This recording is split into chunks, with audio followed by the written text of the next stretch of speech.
Musique, cinéma, art visuel, l'intelligence artificielle est de plus en plus utilisée dans le monde de la culture. Une chance pour beaucoup, de nouvelles perspectives pour certains, mais aussi, on va le voir, énormément de craintes. Nous allons voir concrètement comment s'opère cette révolution à la vitesse grand V. Avec nous pour en parler, Gauthier Vernier, bonsoir. Bonsoir. Vous êtes artiste, on a beaucoup parlé de vous, on va comprendre pourquoi ces derniers temps. Vous faites partie du trio d'artistes français Obviews et avec nous également Nicolas Georges du service culture. On va commencer avec ce documentaire que m'a fait découvrir Nicolas Georges, ici présent, Gauthier Vernier. Hier était diffusé sur Canal+, un documentaire qui revient sur votre aventure. On regarde sans plus attendre la bande-annonce. Je m'appelle Hugo. Moi, c'est Gauthier. Et moi, c'est Pierre. Ensemble, on a créé le trio Obviews. On est devenus les pionniers d'une révolution artistique. Notre pinceau, c'est l'intelligence artificielle. On ne connaissait pas grand-chose au milieu de l'art. Ça aurait jamais dû arriver.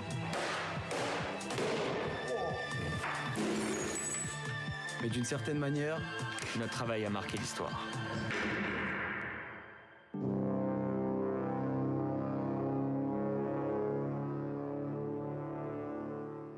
Et que vient donc faire ce coup de marteau magistral dans une vente aux enchères à New York?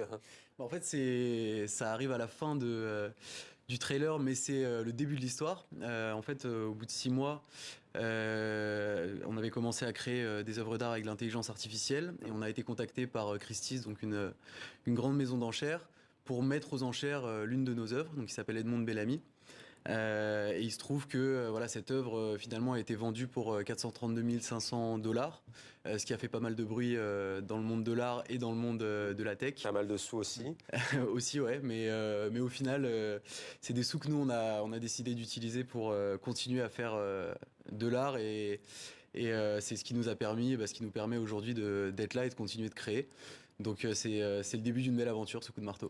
Gauthier Vernier, on l'a vu à l'instant, hein, cette œuvre-là qui a été vendue, donc vous rappelez le montant, 432 500. Ouais, c'est ce qui est juste énorme, Mohamed, au niveau de cette vente. Que vous ont dit les professionnels de l'art à ce moment-là? Est-ce qu'ils vous ont pris pour de vrais artistes, pour des nouveaux influenceurs ou vraiment pour des arnaqueurs? Alors, c'était assez mitigé au début, puisque en fait, on est arrivé dans ce milieu. Nous, on n'a pas de formation artistique.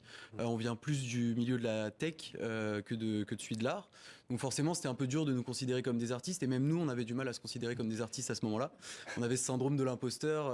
Voilà, ça faisait 6 mois qu'on travaillait là-dessus. Et en fait, on a fait nos armes petit à petit. Et maintenant, ça fait 5 ans qu'on travaille là-dessus. Ça fait 5 ans qu'on étoffe notre message et qu'on étoffe notre pratique. Et aujourd'hui, on se considère comme des artistes. Et donc, votre première œuvre est vendue aux enchères, on l'a compris, à New York, aux États-Unis. On va regarder un autre extrait que nous a sélectionné Nicolas, où on voit les enchères littéralement s'envoler. Et là, vous commencez à vous poser beaucoup de questions. The Hope of Future, there it is, behind the focus. Edmond Bellamy from La Famille Bellamy, created by Orpheus. The day of the sale, enormous excitement, but still, I mean, a real sense of unpredictability, because anybody who's been in this business knows that you just cannot be certain what is going to happen.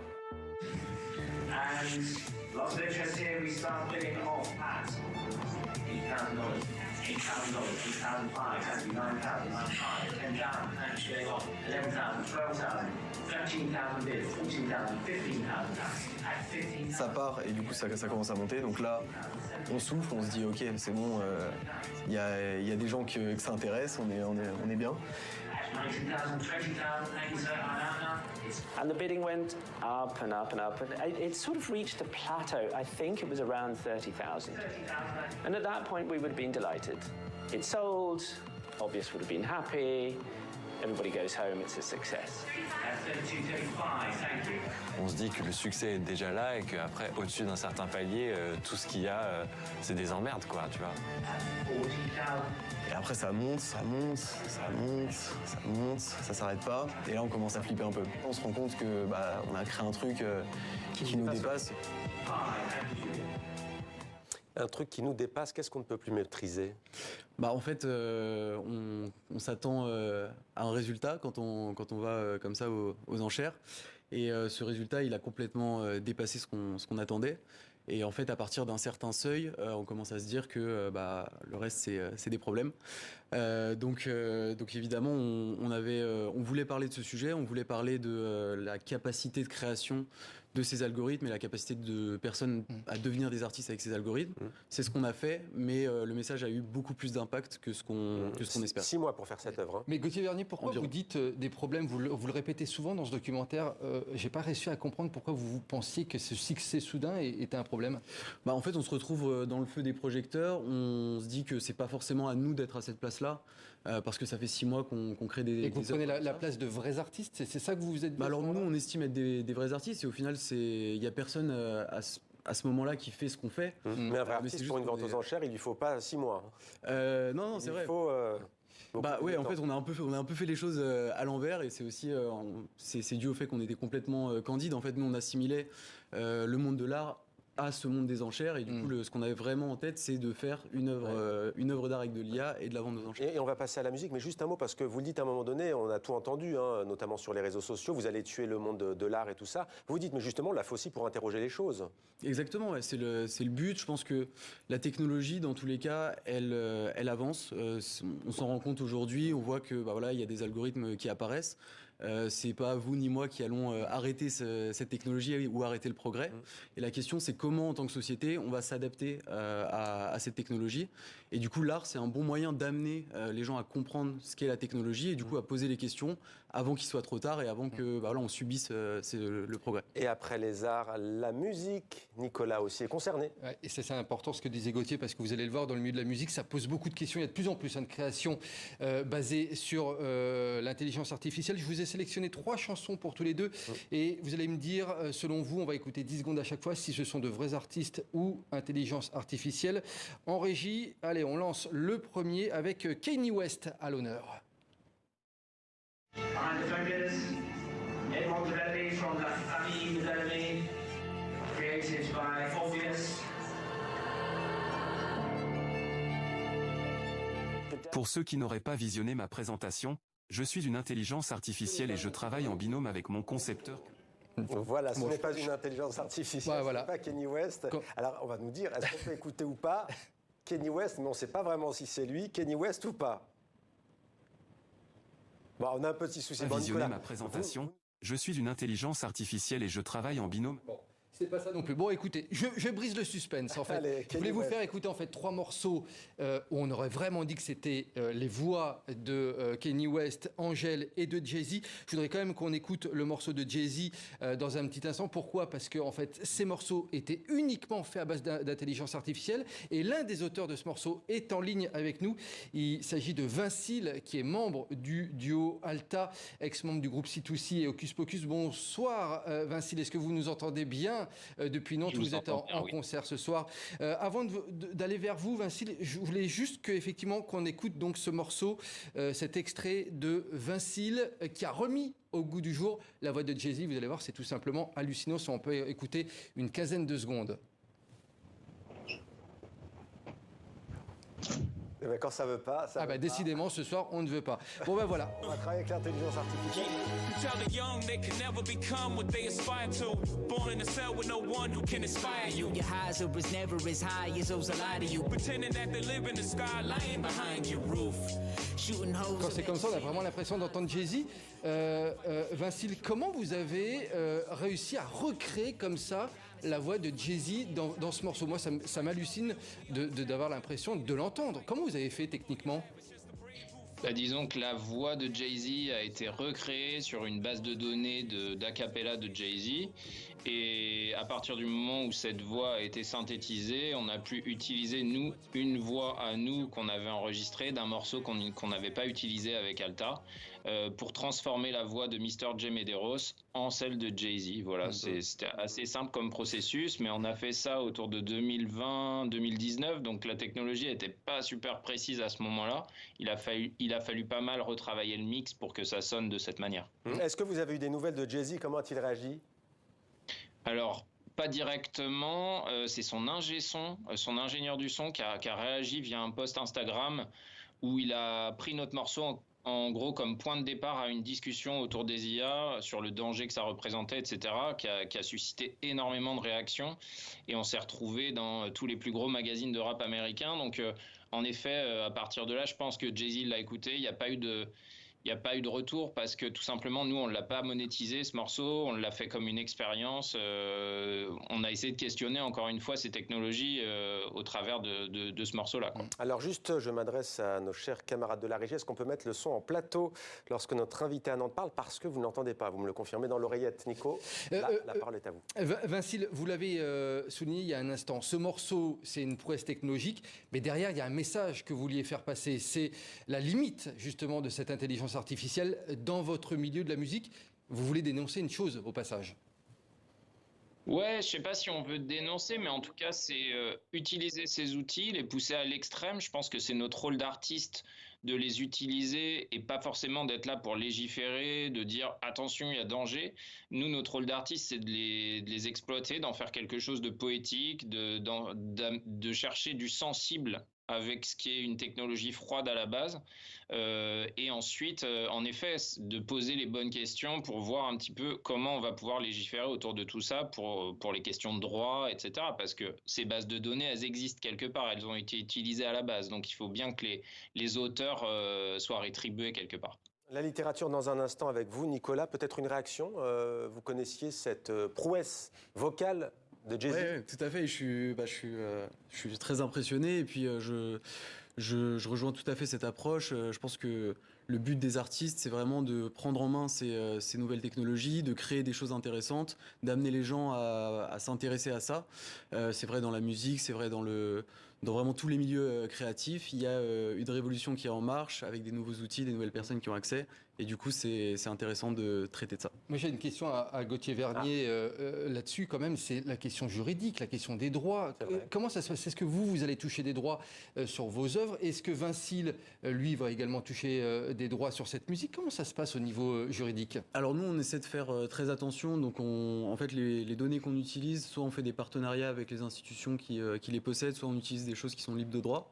Mais maintenant, en fait, il y a des algorithmes qui sont développés, qui utilisent un très très grand nombre de données. Et ça, en fait, c'est très dur maintenant de savoir d'où proviennent les données. Et encore une fois, c'est un peu dur pour nous de dire, voilà, il faudrait faire comme ci, comme ça.